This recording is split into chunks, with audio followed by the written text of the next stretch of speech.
जदि आशा करी आ पूरा विश्वास सहित आपण मैंने गोटे बहुत बड़ वृक्ष लगे तो हुए तो दुर्भाग्यवशत से फल पाइपर किंतु से गछटी आपण को छाई तो टिके दब यही कथाटा अजांठ शुणी बड़ होता झीटा संगे भी ठीक सेमती घटला। आपण मैंने मो जर्नी मत सब पचारती प्राइवेट चाकरी सहित मु गोटे बहुत बड़ स्वप्न नहीं निजर प्रिपरेशन स्टार्ट करी सेटा यूपीएससी यूपीएससी प्रिपरेशन में मुझे पागल हो जाइली कि मो जॉब भी छाड़ी देती आउ दिन राति 24 घंटा बसी यूपीएससी पाठ पढ़ुली आउ सबुठ बड़ा सिक्रेट है मु प्रिपेयर होची बोली मु केबे भी कहा कही नथिली।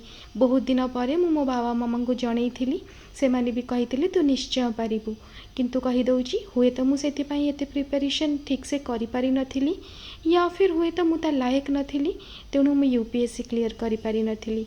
किंतु अजांकर कहिथिबा सेही कथाटी हिसाब रे गोटे बड़ गछरु फल सीना पाइलिनी किंतु छोट मोट छाई टिके पाइगली आउ सेही छाईटी आज मो जीवन अर्निंग सोर्स हो पारिछि। एसएससी सीजीएल क्लियर कली आउ जॉब पाइली तेणु मु केबे भी लाइफ रे निजको एटा भावेनी कि मु गोटे जिनस करि पारिलिनी सब बेले भावे महत् कार्य को आशा जदि आपण माने रखिथिबे ताहले आपण छोट मोट निश्चिंत जिनस पाइबे। सेथिपाई सब बेले भल काम करंतु। Stay please रहिली।